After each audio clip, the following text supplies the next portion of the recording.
Diary 64. Dear Diary, reading The Color Purple really makes me uncomfortable because Celie is always getting beaten up by Mr. Every time I read about Celie being beat up, I flash back to when my mother was recently beat by my alcoholic stepdad.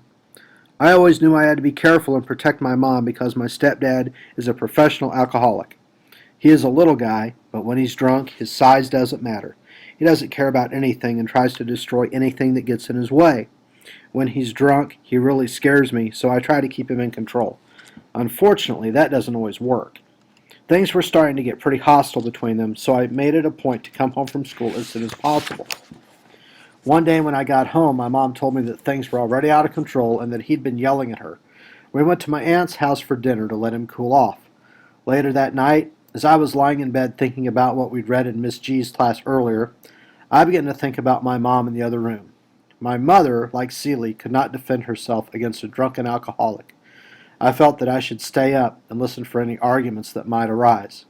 Suddenly the book came to life when I heard her calling for me. Seconds later I heard thump, slap, and get off me. She called for me. When I opened the door, he was holding her arms down, slapping and hitting her. Without even thinking, I rushed to him and threw him off her. I took a quick glimpse as she ran out the door, and I could see her eyes were full of tears and fear. My body raged with anxiety and anger. I could feel my stomach twisting and turning, and my hands and arms were shaking like they'd never shaken before.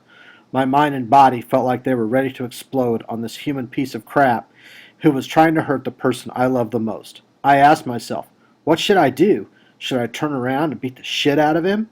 But what if he tries to attack me? Or should I get my mom and my little sister the hell out of here? I only had a few seconds to decide. I decided to get my sister ready and put her in the car first, then I went back inside for my mom. Celie, who coincidentally was in the exact same role as my mother, didn't have somebody to stop Mr. Blank from abusing her. Seeing how scared my mom was made me think about all the women like Celie who have no one to rescue them. After seeing the fear in her eyes, I vowed I would never let anyone physically or mentally abuse her again. On the way to my aunt's house, I could see that same color again, like it was haunting me. The color purple was coming from my mother's eye where my stepdad had punched her. That's when I began to understand that the color purple isn't just a color or the name of a book.